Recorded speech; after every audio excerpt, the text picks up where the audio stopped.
I never imagined I'd be kicked out of my childhood home, especially not by my stepfather. But that's exactly what happened last week, and I'm still reeling from the shock and hurt of it all. To understand how I got here, I need to go back a bit. My mom, Lisa, was the heart of our family. She was warm, caring, and always put my dad and me first. We were a tight-knit trio, and even though my dad's job as a corporate lawyer kept him busy, we always made time for family dinners and weekend outings. Mom was a teacher, and she had this incredible way of making learning fun. She's the reason I developed a love for reading and history. Everything changed 5 years ago when Mom was diagnosed with cancer. It was aggressive, and despite the best efforts of her doctors, we lost her within 6 months. I was 15 at the time, and it felt like my world had been torn apart. Dad and I were both devastated. He threw himself into his work, often staying late at the office or taking business trips. I think it was his way of coping with the loss. Meanwhile, I felt lost and alone, trying to navigate high school without my mom's guidance. For 2 years, it was just Dad and me in the house, barely interacting. The silence was deafening. I missed the laughter and warmth that used to fill our home. I tried to reach out to Dad, but he always seemed distracted or too busy. I started spending more time at my best friend Lily's house, finding comfort in her family's bustling household. Then, about 3 years ago, Dad met Sarah at work function. She was a legal secretary at a partner firm, and apparently, they hit it off immediately. Within 6 months, they were married. It all happened so fast that I barely had time to process it. Suddenly, I had a stepmother and a stepbrother, Jake, who was 2 years younger than me. At first, I tried to make the best of the situation. Sarah seemed nice enough, always asking about my day and trying to include me in family activities. Jake was a bit of a challenge. He was moody and seemed resentful of having to share his mom's attention. But I made an effort to be friendly, remembering how hard it was to lose a parent. My stepdad, Mark, was a different story. He worked in IT and was always talking about the latest tech gadgets. At first, he tried to bond with me over computers, but when he realized I was more interested in books and history, he seemed to lose interest. Instead, he focused all his attention on Jake, who shared his passion for technology and gaming. As time went on, I noticed a shift in the household dynamics. Mark started buying Jake expensive gaming equipment, high-end computers, the latest consoles, VR headsets. He'd take Jake to gaming conventions and tech expos, while I was left at home. I tried not to let it bother me, thinking it was just their way of bonding. But it hurt to see how easily I was being sidelined in my own home. Dad, meanwhile, seemed to retreat even further into his work. He was home less and less, always citing important cases or client meetings. When he was home, he'd spend most of his time in his office, leaving me to navigate this new family dynamic on my own. I couldn't help but feel like I was losing both my parents all over again. Things came to a head last week. I was in my room, studying for a history test, when Jake barged in without knocking. He started going on about how my room would be perfect for his new gaming setup. Apparently, he wanted to start streaming his gameplay, and my room had the best lighting and space for it. I thought he was joking at first. This was my room, after all. The room where Mom used to read me bedtime stories, where we'd have our late-night talks about school and friends. The walls were still covered with photos of us together, and her old quilt still lay on my bed. This room was my sanctuary, the one place in the house where I still felt close to her. But then Mark came in, and I realized this wasn't a joke. He started talking about how Jake needed a proper setup for his future career in gaming and streaming. He said that since I was going to college soon, even though that's still a year away, I should be willing to give up my room. He even suggested I could move into the small guest room in the basement. I was shocked. I tried to argue, to explain how important this room was to me, but Mark wouldn't listen. He accused me of being selfish and not supporting Jake's dreams. He said I should be happy to make sacrifices for my new family. But how could I when it felt like they were erasing the last traces of my old one? The argument got heated. I yelled, Mark yelled back, and Jake just stood there with a smug look on his face. Sarah tried to intervene, but she seemed more concerned with calming Mark down than standing up for me. And Dad? He was away on another business trip, completely unaware of what was happening. That night, I couldn't sleep. I lay in my bed, looking at the photos on my wall, feeling like I was being pushed out of my own life. The next morning, I made a decision. I packed a bag with some clothes and my most important possessions, photo albums, my mom's old necklace, the journal she gave me before she died. Then I walked out, ignoring Mark's shouts and Sarah's pleas to come back and talk things out. I ended up at Lily's house, tears streaming down my face as I told her everything that had happened. Her parents were horrified when they heard the story. They insisted I stay with them for as long as I needed. For the first time in days, I felt like I could breathe. It's been a week now, and I'm still trying to process everything. I've been staying in Lily's spare room, trying to focus on schoolwork and figure out what to do next. I've tried calling my dad, but he hasn't picked up. I don't know if Mark has told him what happened or if he's just too busy to notice I'm gone. Yesterday, I finally worked up the courage to call my Aunt Rachel, my mom's sister. We haven't been close since Mom died. I think it was too painful for both of us. But I remembered how she always told me to reach out if I ever needed help. When I told her what happened, she was furious. Without hesitation, she offered to let me come stay with her. She lives in a nearby city, about an hour away. It would mean changing schools for my senior year, but at this point, I'm willing to do anything to get out of this situation. Rachel is coming to pick me up tomorrow. I'm going to go back to the house one last time to get the rest of my things. I'm dreading it, but I know I need to do it. I can't leave behind the photos and mementos of my mom. They're all I have left of her now. I keep wondering if I'm making the right decision. Am I overreacting? Should I have tried harder to make things work with Mark and Jake? But then I remember how it felt to be constantly sidelined in my own home, to have my feelings and my history dismissed so easily. I don't think I could have stayed there any longer without completely losing myself. I don't know what the future holds. I'm scared about changing schools, about being away from Lily and my other friends. I'm worried about what will happen when my dad finally realizes I'm gone. But for the first time in a long time, I feel like someone is putting me first. And right now, that's what I need most. Update 1, it's been about a month since my last post, and a lot has happened. First of all, I want to thank everyone who offered support and advice. Your kind words meant more to me than you can know. The day after my last post, Rachel came to pick me up. Going back to the house to get my things was even harder than I expected. Mark tried to stop me, saying I was overreacting and that we needed to sit down and talk things out. But Rachel stood up for me, telling Mark in no uncertain terms that he had no right to kick me out of my own home. Seeing her stand up for me like that, it reminded me so much of my mom. For the first time since this whole mess started, I felt like someone was truly on my side. As we were leaving, Sarah tried to talk to me. She was crying, saying she never meant for things to go this far. Part of me wanted to forgive her, to believe that she really cared. But then I remembered how she stood by and let Mark treat me like an outsider in my own home. I couldn't bring myself to comfort her. Jake, meanwhile, just glared at me from the top of the stairs. I guess he was angry that his plan to take over my room hadn't worked out. The drive to Rachel's place was quiet. I spent most of it looking out the window, watching my childhood neighborhood disappear in the rearview mirror. Rachel tried to make conversation, telling me about the spare room she'd set up for me and how she'd talked to the local high school about enrolling me for my senior year. I appreciated her efforts, but I was too overwhelmed to engage much. When we got to Rachel's house, I was surprised by how much it reminded me of the home I grew up in. She and my mom had similar tastes, and seeing photos of my mom on the walls brought tears to my eyes. Rachel gave me space to settle in, telling me to take as much time as I needed. The first week at Rachel's was a blur. I spent most of it in my new room, unpacking and trying to make sense of everything that had happened. Rachel would check on me regularly, bringing me meals and sitting with me when I felt up to talking. She shared stories about my mom that I'd never heard before, and for the first time in years, I felt close to her memory again.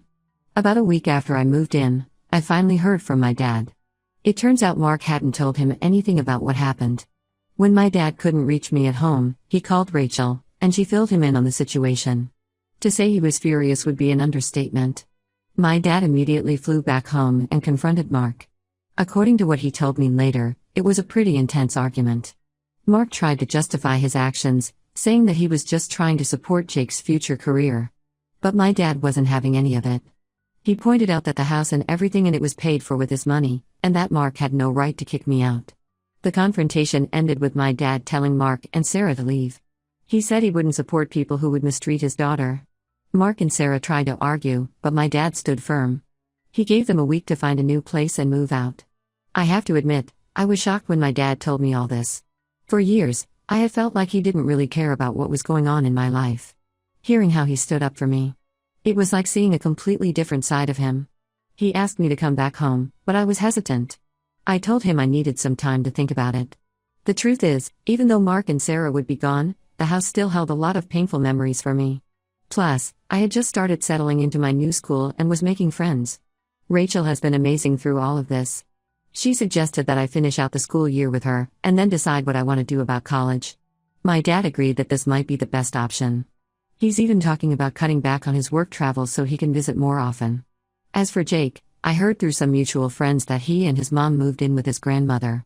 Apparently, he's pretty angry about the whole situation and has been badmouthing me on social media. It hurts, but I'm trying not to let it get to me. The hardest part of all this has been dealing with the conflicting emotions.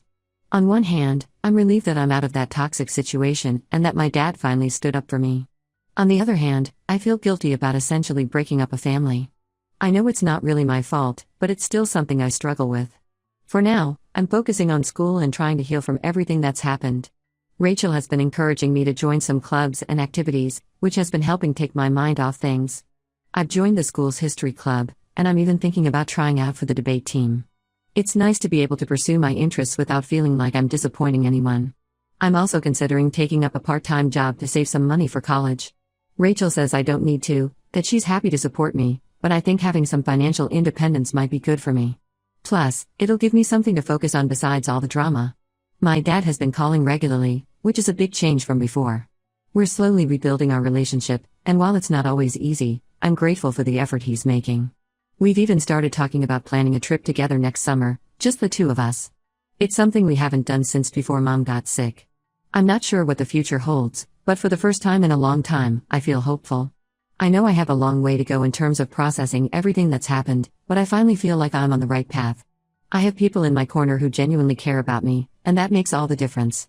Update 2. It's been about 3 months since my last update, and things have continued to evolve. I'm still living with Aunt Rachel, and I've settled into a routine here. School is going well, and I've made some good friends. The debate team tryouts I mentioned last time? I made it. It's been a great outlet for me, helping me build confidence and articulate my thoughts more clearly. The biggest development is that my dad has decided to sell the house. He said that after everything that happened, it didn't feel right to keep it. Plus, he's been thinking about moving closer to where I am now. It's a big change, but I think it might be good for both of us. He's even talking about looking for a job in this area so he can be around more. Last weekend, I went back to the house to help pack up my things. Going back was harder than I expected. It brought back a lot of memories, both good and bad. I found old photos of my mom that I had forgotten about, birthday cards she had written me, even some of her old jewelry. It was both painful and comforting to see these pieces of her again. While we were there, we ran into Jake. He was there to pick up some things he had left behind. It was awkward, to say the least. He didn't say much, just glared at me the whole time. I tried to talk to him, to explain my side of things, but he wasn't interested in listening. He muttered something about me ruining everything and stormed off. I guess some bridges just can't be rebuilt. On a more positive note, I've started talking to a counselor. Rachel suggested it might help me process everything that's happened, and she was right. It's been really helpful to have someone neutral to talk to about all of this. We've been working on strategies to deal with my anxiety and guilt, and it's been making a real difference. My relationship with my dad continues to improve. He's making a real effort to be more present in my life. We have weekly video calls, and he's even talking about taking some time off work so we can go on a trip together this summer. We're thinking about visiting some historical sites on the East Coast, combining my love for history with some father-daughter bonding time. As for Mark and Sarah, I haven't heard much about them. My dad mentioned that Mark tried to contact him once to apologize, but my dad shut that down pretty quickly. I'm not sure how I feel about that. Part of me is still angry, but another part wonders if I should try to forgive them. The counselor says these feelings are normal and that I don't need to make any decisions about forgiveness right now. Looking back on everything that's happened, it's hard to believe how much my life has changed in just a few months. There are still days when I feel sad or angry about what happened, but overall, I'm in a much better place now. I'm looking forward to finishing out the school year strong and then figuring out what's next for me. I'm still not sure if I'll move back in with my dad when he relocates, or if I'll go straight to college from here. But for the first time in a long time, I feel like I have options. I'm not just reacting to what others want for me, I'm actively shaping my own future. And that feels pretty good. Update 3. It's been about 6 months since my last update, and I've got some big news to share. I graduated high school. The ceremony was last weekend, and it was a day filled with emotions. As I stood there in my cap and gown, I couldn't help but think about how different things were from what I'd imagined a year ago. Rachel and my dad were both there for the ceremony. Seeing them sitting together, cheering me on, was an incredible feeling. My dad even got a bit teary-eyed, which is something I never thought I'd see. After the ceremony, we had a small celebration at Rachel's house. Some of my new friends came over, and for the first time in a long time, I felt like I was surrounded by people who truly cared about me. During the party, my dad pulled me aside to talk. He told me how proud he was of me, not just for graduating, but for how I'd handled everything over the past year. Then he surprised me with some news of his own. Remember how I mentioned he was thinking about moving closer? Well, he's done more than just think about it. He's actually bought a house in the same city where Rachel lives. He said he realized how much he'd missed out on in my life, and he wanted to be closer as I start this new chapter. I was stunned. Part of me was thrilled at the idea of having my dad nearby, but another part was worried. What if things went back to how they were before, with him being distant and uninvolved? When I expressed these concerns, he assured me that things would be different this time.